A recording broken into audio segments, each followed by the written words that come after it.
It would be weird if I was home today. And I heard that 12 Marines from Ohio, from the same reserve unit, were killed in one incident that day in Iraq. And 8 Marines from the same unit had been killed the day before. Do you guys remember that? And so I was typing, I had about 500 contacts at that point. And I was typing an email to my contacts, and can we point the fan over towards me? Yes. I'm going to be selfish and steal the air for a little while. I was typing an email to my contacts about how brokenhearted I was that those Marines had been killed. How brokenhearted I was that people were being killed every day for lies. We had just had the Downing Street Minute hearings. We knew it was lies. And then George Bush, he was on vacation already, right? He was like the president who spent the most time on vacation. We'd be better off if he spent the whole 8 years on vacation. But anyway, he was having a press conference in Texas. And somebody asked him about the incident, about Iraq, about the Marines dying, and I can remember exactly his words. Their loved ones and the loved ones of all of the fallen can rest assured that their loved ones died for a noble cause. And so I was waiting for one of our Toby media to say, Mr. President, what noble cause? That would have been okay with me if they did say Mr. President. If they had followed it up with what noble cause is that? Of course, they didn't say, they didn't ask him that question. And so I was literally typing this as I was thinking it. And I said the media didn't ask him what noble cause. What's wrong with me? I have a voice. I'm going to I'm going to Dallas the next day when I'm finished at the Veterans for Peace Convention, because I was one of the featured speakers that year, and it was in Dallas.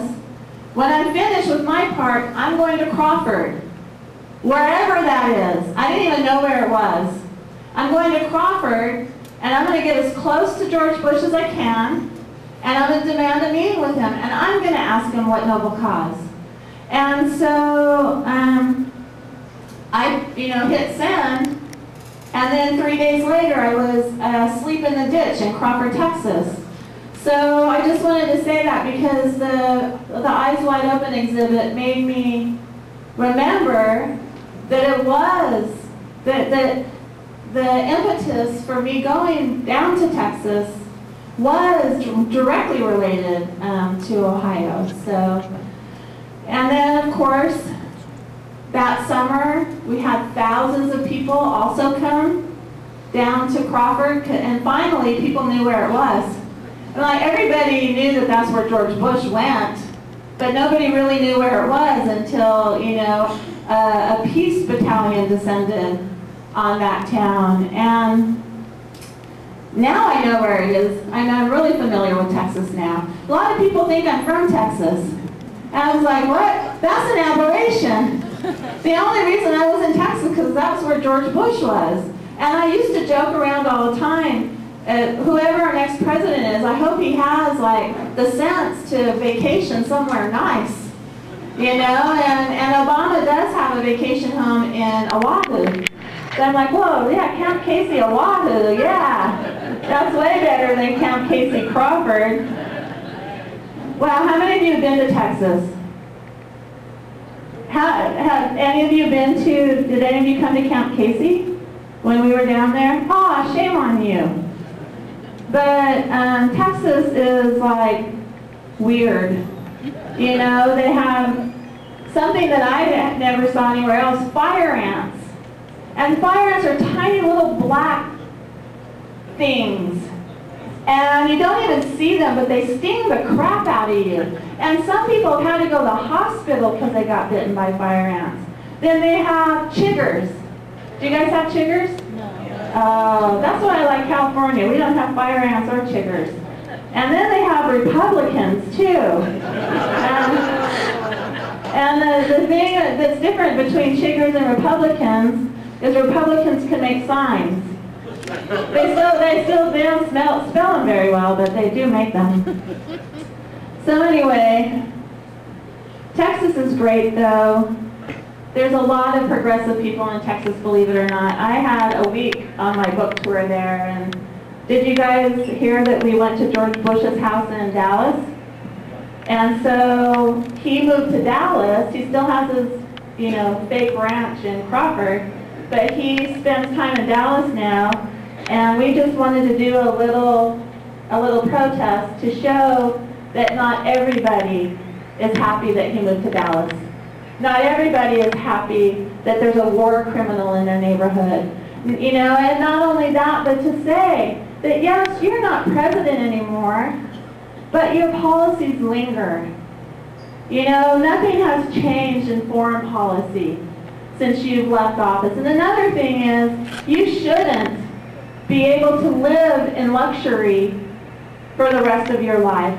And I promised George Bush, I wrote him an open letter 2 days after the election in '04 saying, you stole another election, you're a liar, you're a criminal, blah, blah, blah, and I'm going to spend the rest of my life making sure you're held accountable. And I'm not going to stop. I'm not going to stop because he's not president anymore.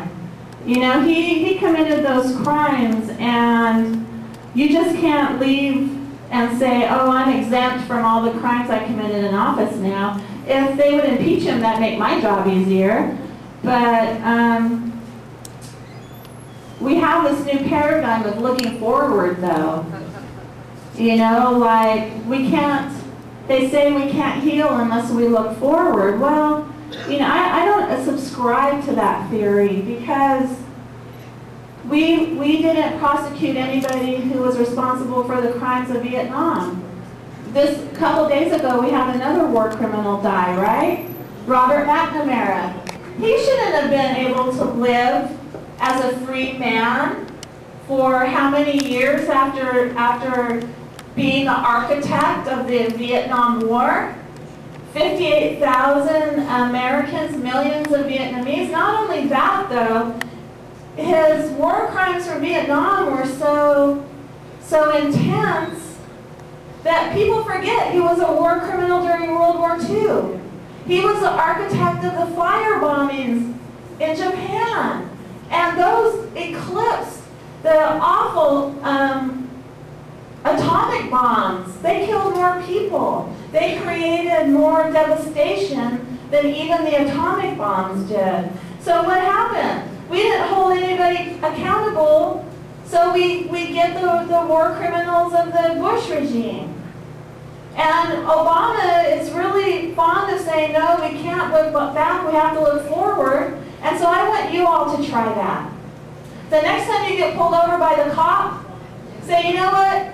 Haven't you heard we're moving forward now? And I ran that stop sign in the past.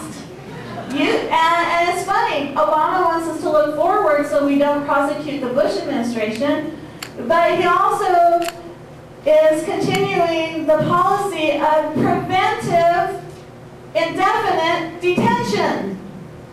So that's actually looking to crimes that haven't even happened yet, and imprisoning people who haven't even committed crimes yet. So anyway, I ran for Congress against Nancy Pelosi, and that was pretty good. There's a lot of people here. It could have been better.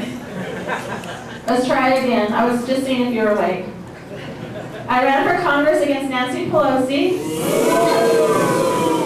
Will you send this tape to her? She really needs to see it. And so she's really a disaster. And so I lost, but I came in second. And there was more than 2 people running too. So